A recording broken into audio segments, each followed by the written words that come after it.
vou analisar pela história. O meu itinerário, embora eu esteja juntando aqui idade moderna e contemporânea, sendo idade moderna e século XX, tá? Nós vamos falar um pouquinho da pré-história, da Idade Antiga, da Idade Média e da Idade Moderna e do século XX. Há alguns marcos aí nessa progressão histórica. Oportunamente eu vou falando para vocês. Meu mote inicial é falar aqui dos povos sem escrita e um pouquinho da antiguidade oriental. Muito pouquinho vocês vão ver. É mais ou menos um slide, 2 slides que eu trago por tema. Às vezes um pouquinho mais denso, às vezes um pouquinho menos denso. E eu vou aproveitar nesse momento para já puxar uma matéria que é a matéria das fontes do direito, tá? Então, nós vamos aqui fazer uma introdução, vamos falar um pouquinho do direito na pré-história e das primeiras civilizações. No material que eu passei para vocês, tem 2 textos que eu escrevi na internet, também curtos, nada grandes. Então, percebam que são links, tá? Se vocês estiverem vendo aí o meu mouse, vai para 2 textos que estão num site que eu tenho, que é direito.legal. E aqui você tem 2 textos que podem apoiar nesse percurso.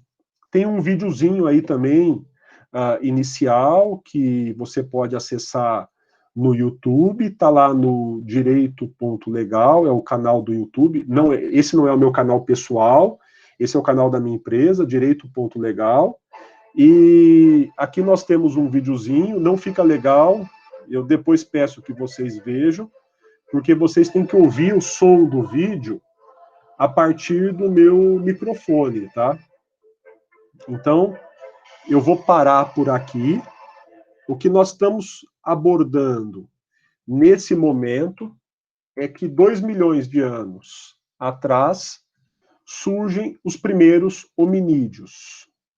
Esses primeiros hominídeos vão passando por um longo processo evolutivo, e entre 100 mil e 50 mil anos atrás, eu não tenho nenhuma precisão, porque eu não sou propriamente antropólogo, né, eu sou da área do direito, mas mais ou menos nesse período sabe-se que o Homo sapiens desenvolve a fala. E eu estou fazendo essa consideração para chegar a outra. Sem fala, não dá para imaginar que exista o direito. Por quê? Se não há fala, fica difícil você pensar que alguém possa criar uma regra e compartilhar essa regra, ou impor essa regra a outrem. Então, a gente considera que seja essencial o desenvolvimento da fala para que o ser humano possa criar regras. Olha, nesse período aí de 100 a 50 mil anos atrás, o ser humano começa a desenvolver, estima-se, o pensamento abstrato, começa a fabricar instrumentos e a construir sepulturas. A gente pode crer que uma coisa esteja ligada à outra, e a gente imagina que se o ser humano está construindo sepulturas, ele desenvolveu alguma forma de pensamento abstrato. Olha, então, a primeira coisa aqui, muito simples e muito abstratamente também que eu estou falando, é que a gente imagina que sem a fala não haja direito, porque não concebemos a criação e a comunicação de regras sem a fala. E eu estou dizendo que de 50 a 100 mil anos atrás, nós temos alguns vestígios arqueológicos, como, por exemplo, as tais das sepulturas ou as ferramentas, que nos fazem crer que o ser humano, no seu estágio evolutivo, adquiriu alguma capacidade de reflexão, alguma capacidade de pensamento mais parecida com a nossa na contemporaneidade. Bom, dito isso, eu volto ao meu ponto. Então, dito isso, eu errei aqui o slide, já era o próximo. Nós temos, então, uma linha evolutiva, nós encontramos ferramentas, E há cerca de 20 mil anos, já encontramos ferramentas mais sofisticadas, mais elaboradas. O ser humano começa a cozinhar seus alimentos. Pode não parecer nada, mas alguns estudiosos sérios apontam que quando a humanidade começa a cozinhar o seu alimento, ela consegue liberar uma energia que era usada na digestão da carne crua. É mais fácil digerir a carne cozida do que a carne crua. Então, a humanidade liberaria uma energia usada na digestão da carne crua para o cérebro, para o pensamento. E começaria a se desenvolver ainda mais. Então, encontrar vestígios de que a humanidade esteja cozinhando os seus alimentos torna-se, assim, muito relevante e muito importante. E o que é fantástico é que, de 20 mil anos para cá, nós encontramos muitas pinturas rupestres, são aquelas pinturas em cavernas. Então, nós temos aí já esculturas, pinturas, e há muita discussão. Qual é o significado dessas esculturas? Qual é o significado dessas pinturas, né?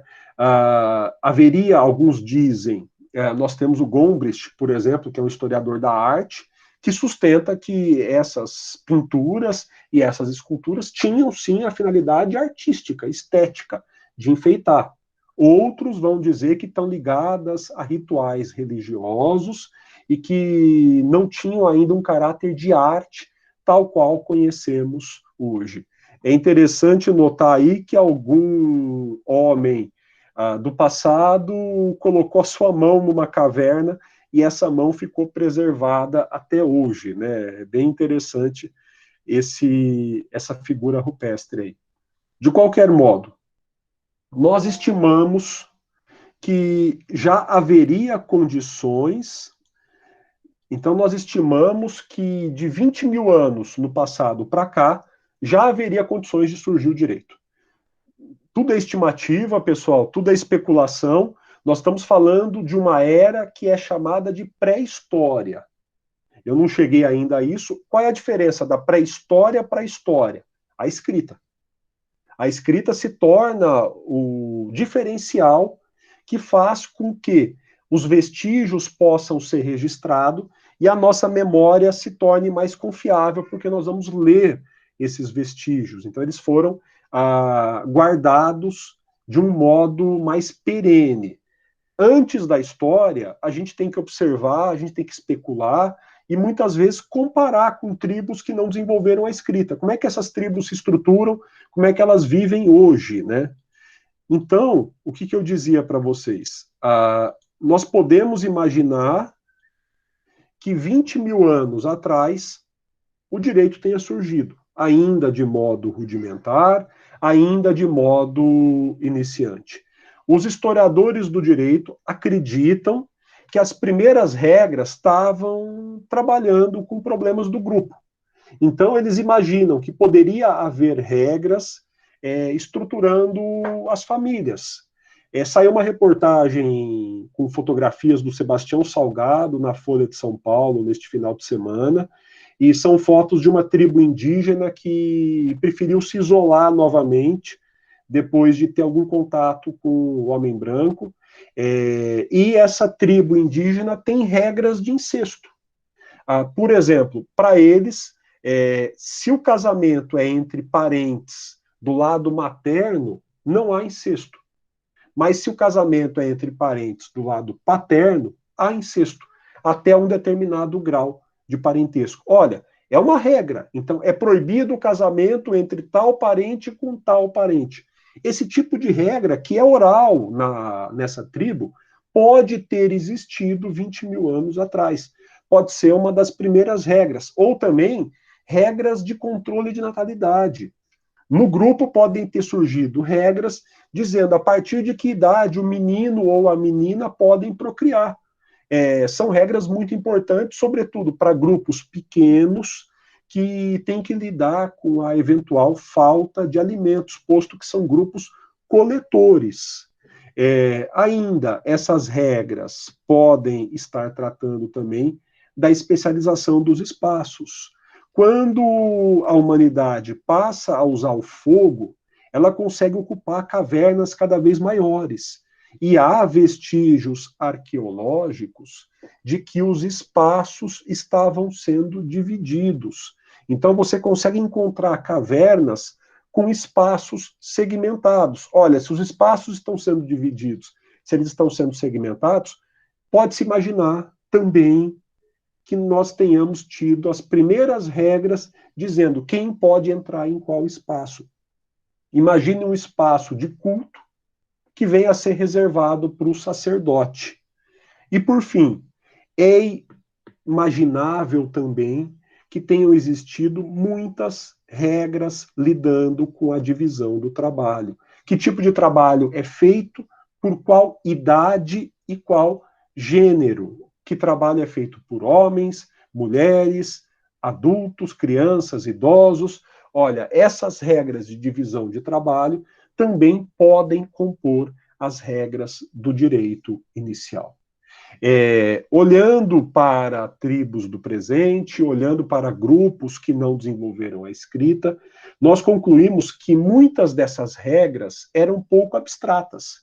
Eram regras mais concretas, focando, enfatizando em situações específicas.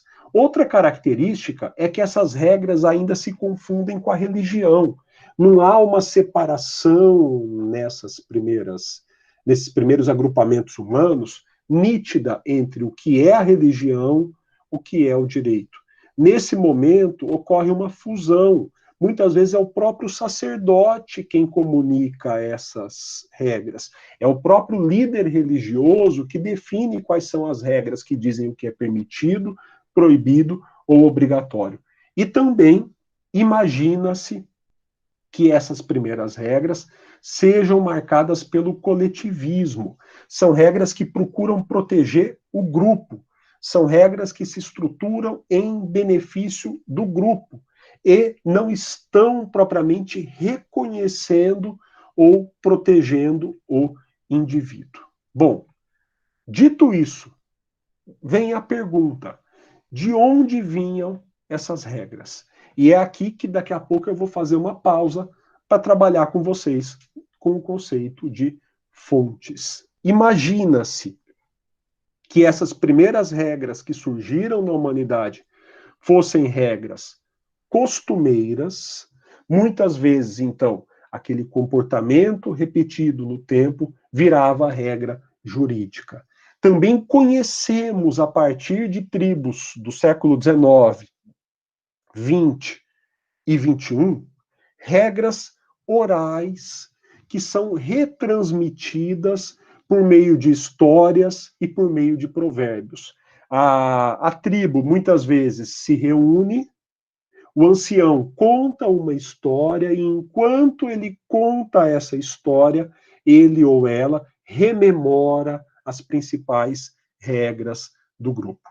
Também é comum encontrar em tribos assim os precedentes. Aquele que tem a função de julgar um conflito, muitas vezes julga o conflito com base em comportamentos que já ocorreram no passado, que eram parecidos e já foram julgados. É o que nós chamaríamos hoje de jurisprudência.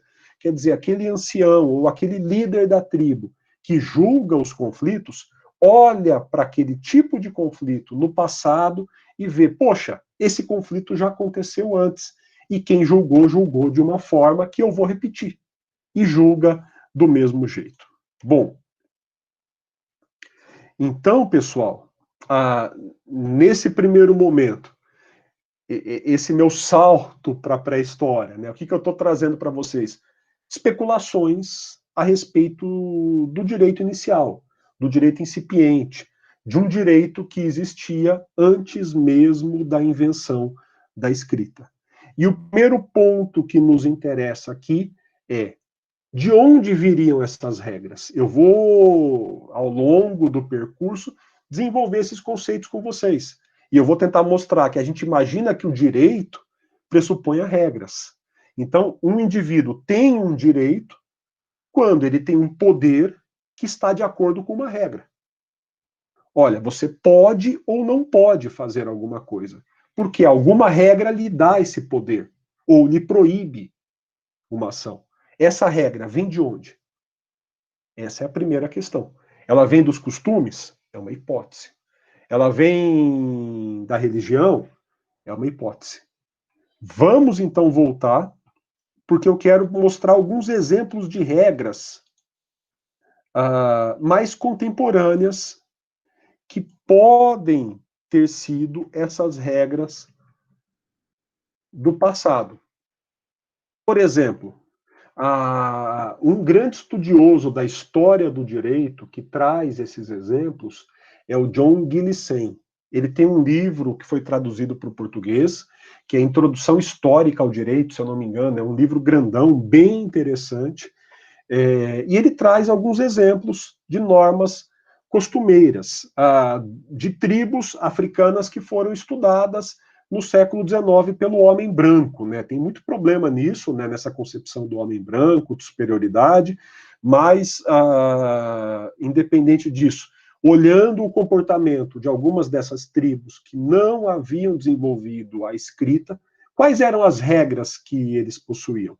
Então, uma tribo no Zaire, o Congo, né, tinha algumas regras. Olha só, por exemplo, o homem desbravará o campo para a mulher. Então, o que, que essa regra está dizendo? A regra é assim, olha como é pouco abstrata a regra. A regra não está dizendo o homem tem a obrigação de cuidar da mulher. Claro, aqui nós temos um monte de problema, um monte de reflexão. Eu mostro uma sociedade em que há diferenças entre homens e mulheres. Não é esse o objeto neste momento. Que eu quero mostrar para vocês. Olha o tipo da regra. O homem desbravará o campo que é bravio, o campo que está cheio de mato, o campo que está fechado, cheio de árvores, vai ser aberto, vai ser desbravado para que o homem leve a mulher para a família se estabelecer no local. Então, ao invés de a regra vir em abstrato, o homem deve cuidar da família, ou o homem deve zelar pelo bem-estar da família, que envolveria uma série de ações, a regra elege uma ação. E para cada ação você tem uma regra. A isso nós chamamos de concretude das regras. As regras são concretas. Claro, que tipo de conflito pode haver aqui? A mulher vai reclamar que o marido não trabalha. Ela vai reclamar que o marido não faz as coisas que deveria fazer para cuidar da família. E aí vem uma decisão que eles anotaram, que eles observaram, estudando essa tribo. Se uma mulher se revolta contra seu marido pela preguiça, ela vai ser devolvida ao marido pelo tribunal. A mulher percebe que o marido não trabalha, se revolta contra ele, procura o juiz vai dizer: é a primeira vez que seu marido não trabalha. Você vai ser devolvida para ele. Você vai voltar para casa e vai continuar vivendo com ele. Se a mulher voltar a reclamar do homem, voltar a reclamar do marido pela preguiça, daí ele vai ser condenado e vai perder a esposa. Veja que coisa interessante, vejam aí que coisa curiosa, né? Essa primeira regra. Nós estamos chegando aí, Igor, estamos chegando, tá? Nós estamos antes disso ainda. Estamos chegando no momento em que os conflitos vão aumentar.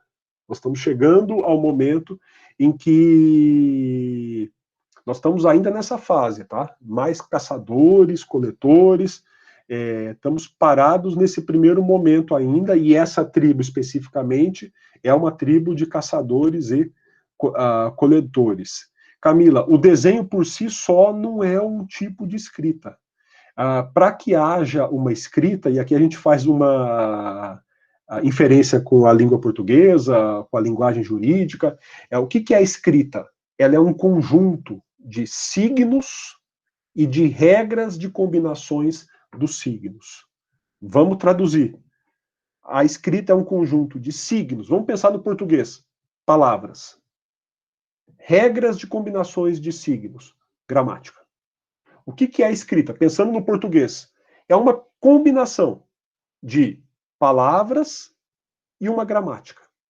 Um desenho em si, sozinho, isolado, não traz essas características de uma linguagem, ou especificamente de uma língua, tá? Então, ele é só um desenho. Claro, quando a gente olha o hieróglifo, que é a escrita por meio de desenhos, nós temos a estrutura da língua. Por quê?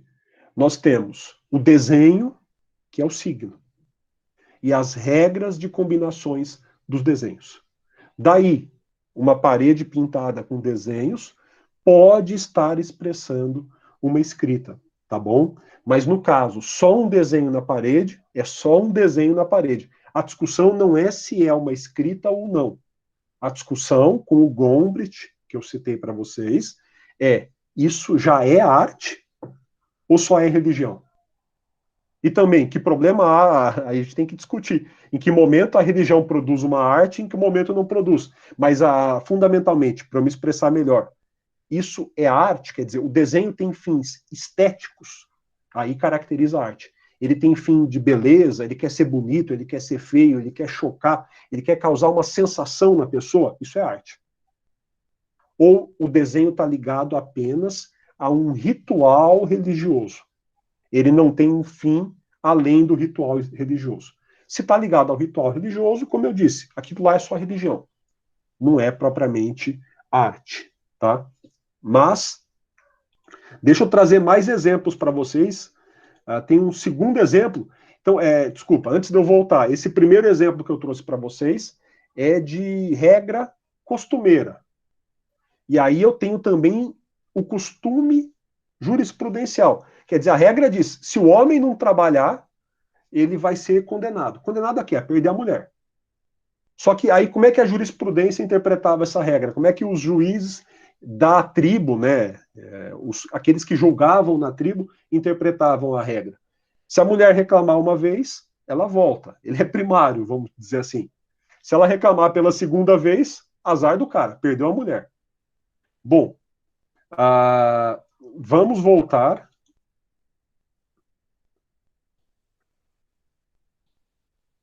Deixe-me compartilhar a tela aqui novamente, que eu vou mostrar agora um exemplo de provérbio, tá? Na verdade, dois exemplos. Então, como é que as regras eram comunicadas? Pelos costumes, né? Então, os costumes.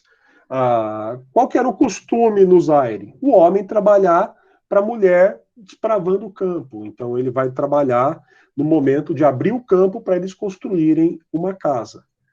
No Congo, nós temos provérbios que comunicam regras. Olha esse provérbio.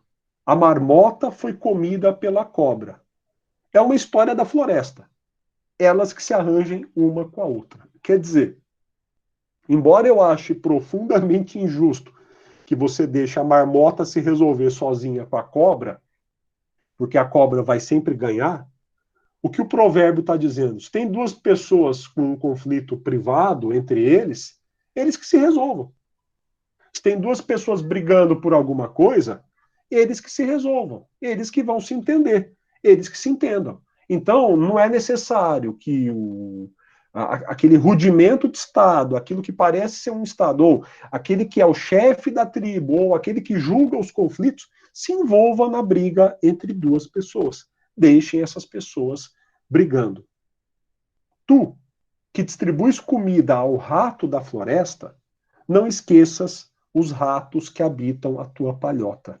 Olha que interessante esse provérbio. E olha como, aparentemente, as duas tribos analisadas estão preocupadas com cuidar da própria família, com cuidar dos seus, né?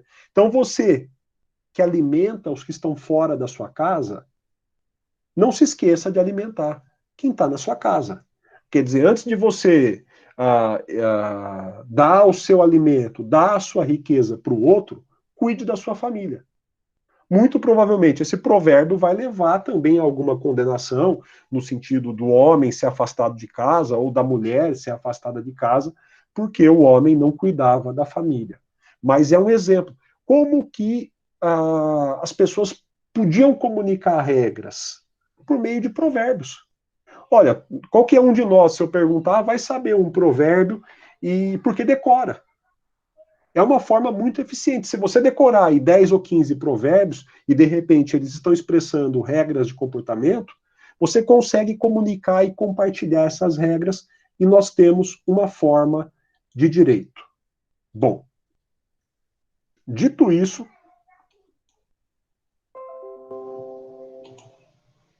dito isso, eu quero destacar aqui que nesse percurso que eu vou fazer de história do direito, eu vou tentar mostrar para vocês, ao longo do tempo, três coisas: aspectos da cultura. Então, aqui entram ideias jurídicas, pensamento de filósofos, cientistas políticos, então, ideias como igualdade, desigualdade. Eu vou buscar isso nas fases da história. Eu também vou buscar, como eu fiz agora, nas fases da história, as fontes. Então, eu quero mostrar para vocês de onde vêm as regras do direito.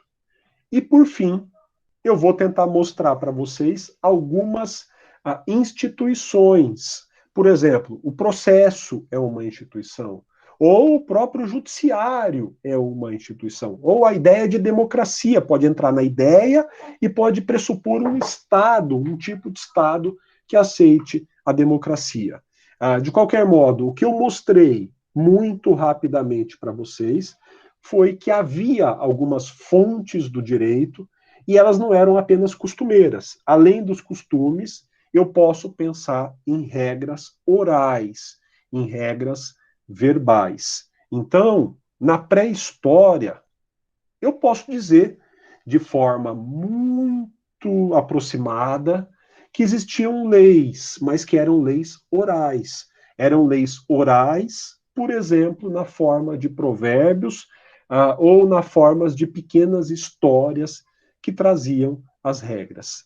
Eu também encontro na pré-história costumes, são comportamentos que se repetem no tempo, e eu imagino também que haja uma jurisprudência, a julgar pelo exemplo de regra jurisprudencial que eu trouxe para vocês de uma tribo do século XIX.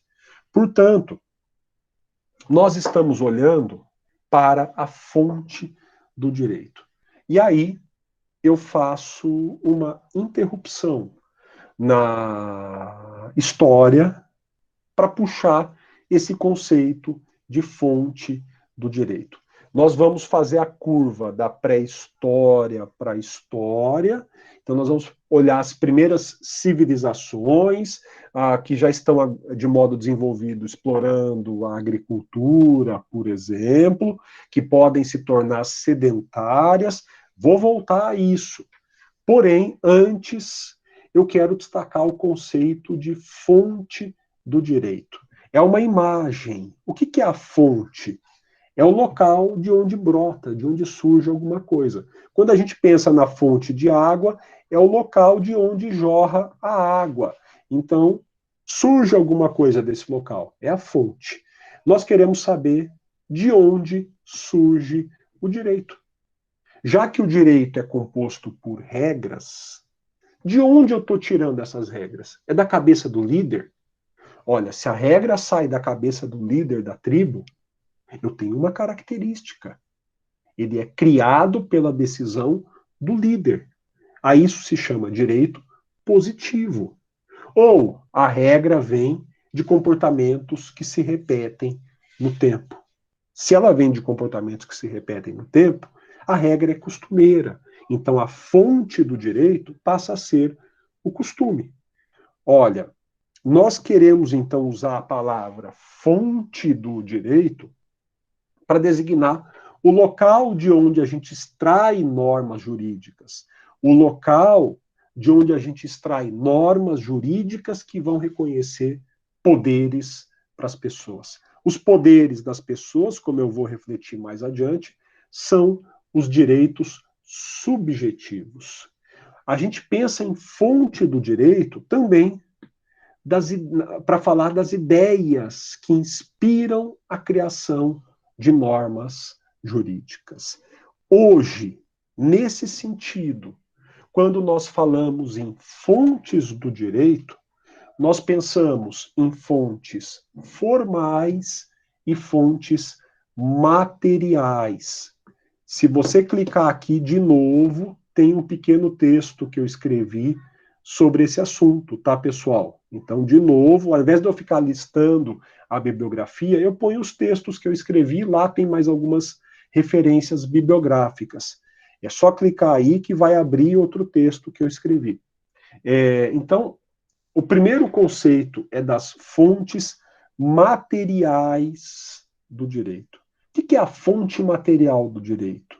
É a origem cultural do direito. Qual é a explicação histórica, sociológica, econômica e ou política para o surgimento de uma norma? Eu vou explicar a origem da norma com base nesses critérios. Então, eu quero, quando eu falo em fonte material do direito, eu quero entender exatamente a inspiração, aquilo que explica a norma. Por exemplo, imagine uma norma jurídica, uma regra do direito que aumenta a alíquota do imposto de importação.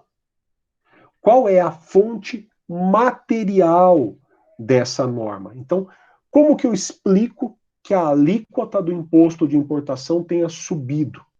Eu vou recorrer às ideias. E aí eu vou concluir, por exemplo, que há um ideal protecionista.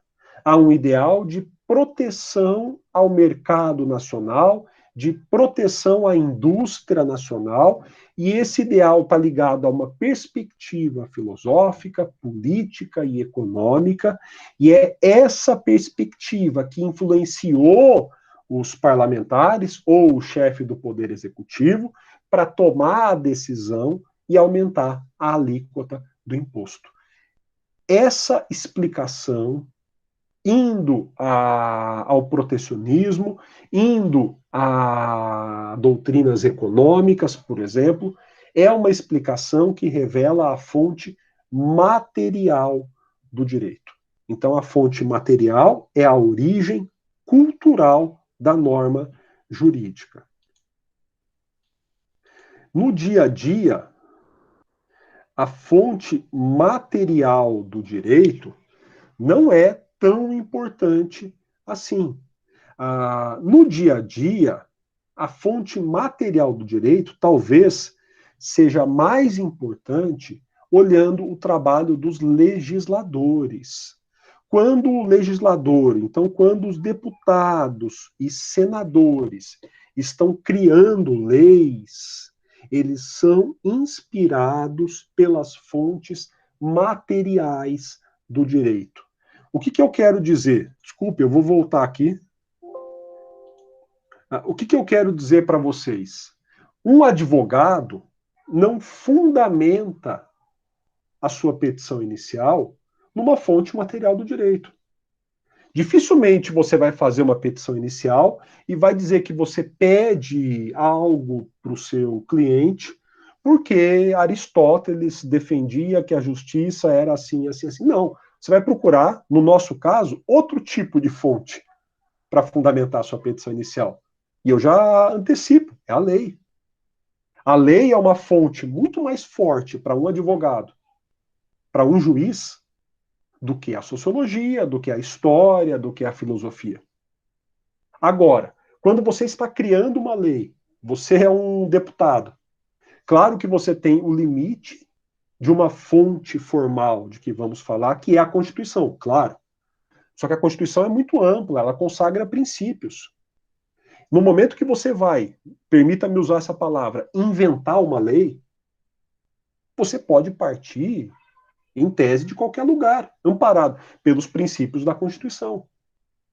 Que tipo de pensamento, que tipo de ideia filosófica, política, econômica influenciou os parlamentares no momento em que eles criavam a lei?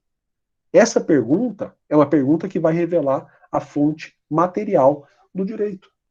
Olha, se nós criarmos uma lei pensando na criação de cotas para determinados grupos de pessoas no ensino público, por exemplo.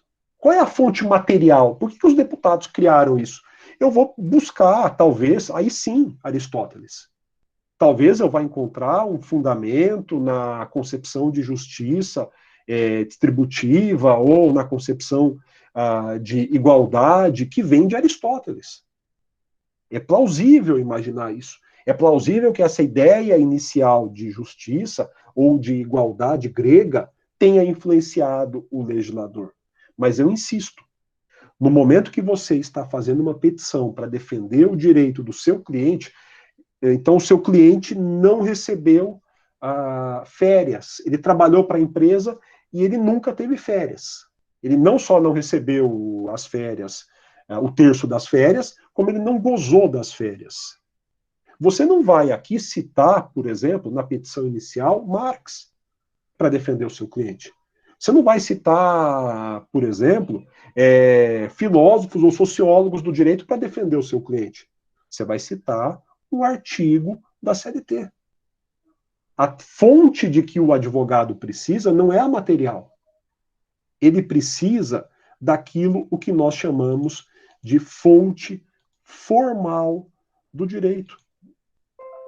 Então, para o dia a dia do direito, a fonte material está um pouco afastada e aparecem as chamadas fontes formais do direito. O que são as fontes formais? São os instrumentos em que as normas jurídicas são comunicadas para a sociedade. Nós vamos falar que instrumentos são esses. Eu consigo encontrar diretamente uma norma jurídica dentro desse meio ou desse instrumento. Então eu descubro de modo rápido, com certeza, com segurança, uma regra. Vide, por exemplo, a lei e os artigos da lei. Se eu encontro um artigo da lei escrito com uma regra, eu tenho de modo muito fácil, muito simples, muito direto essa regra para usar para defender um cliente meu. Então, a fonte formal é fundamental para o dia a dia do operador do direito.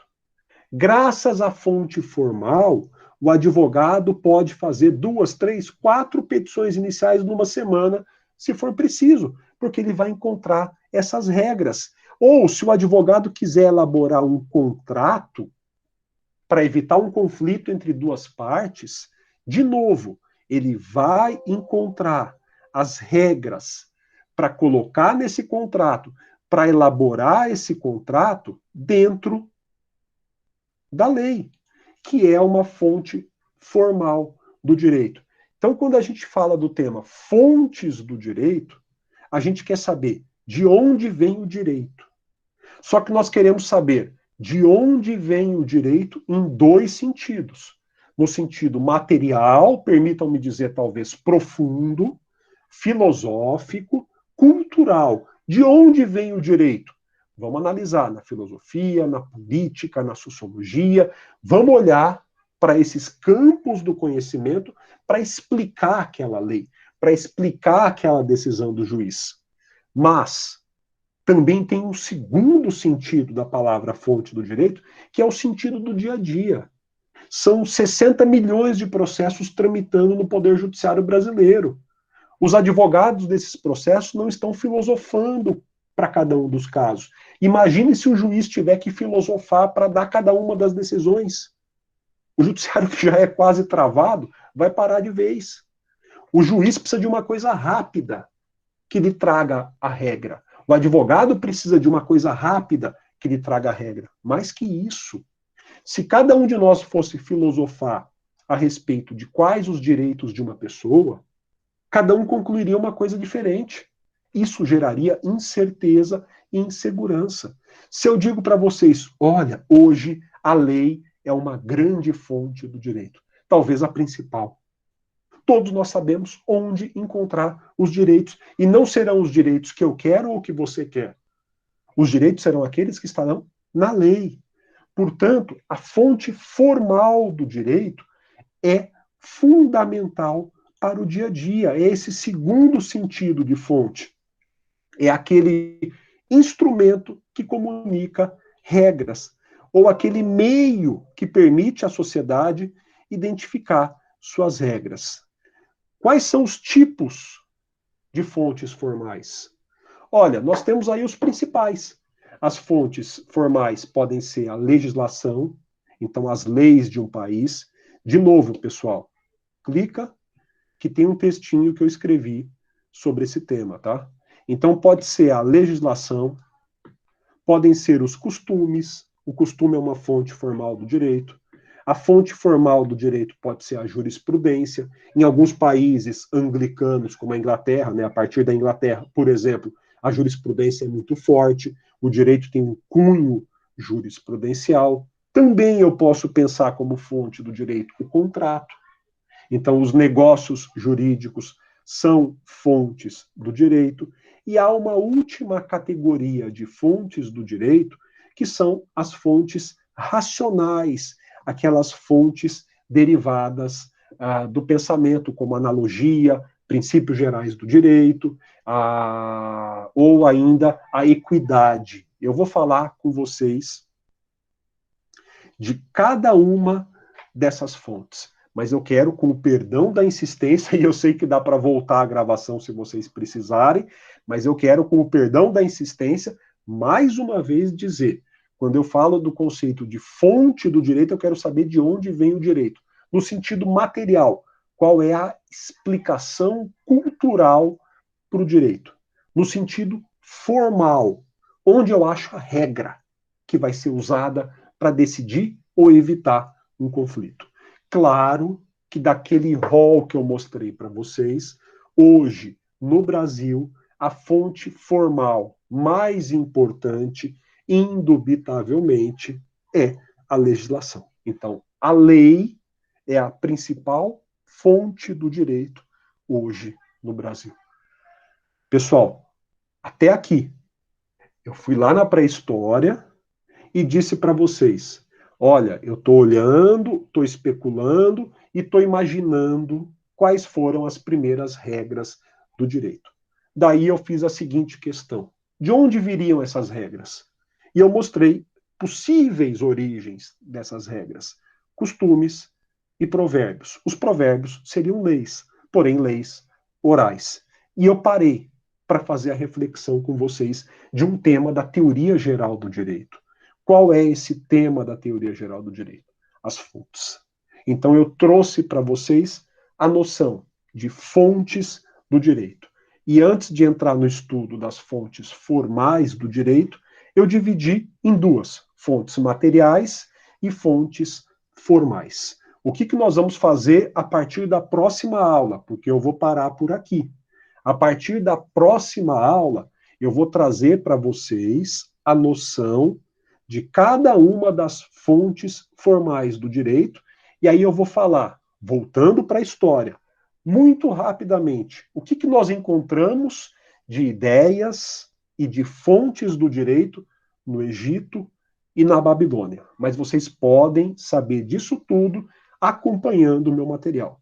E também eu vou postar, na sequência, o material das próximas aulas, que vai tratar de Grécia e Roma. Por enquanto, tudo bem, pessoal? Eu imagino, nesta primeira aula, como uma aula para definição metodológica e uma aula para ponto de partida, tá? Juliana, Júlia, Camila, Maria Eugênia, Wendel, vocês que estão dando feedback, muito obrigado, mas é uma primeira aula para isso. A atividade já está lá, não façam ainda, eu estou quase acabando, quer dizer, eu estou mais ou menos na metade do ponto, na aula que vem nós tendemos a acabar esse ponto, e aí vocês vão poder usar o tempo aqui da aula que sobrar para fazer a atividade, tá? Eu vou pedir licença, então, para interromper a gravação,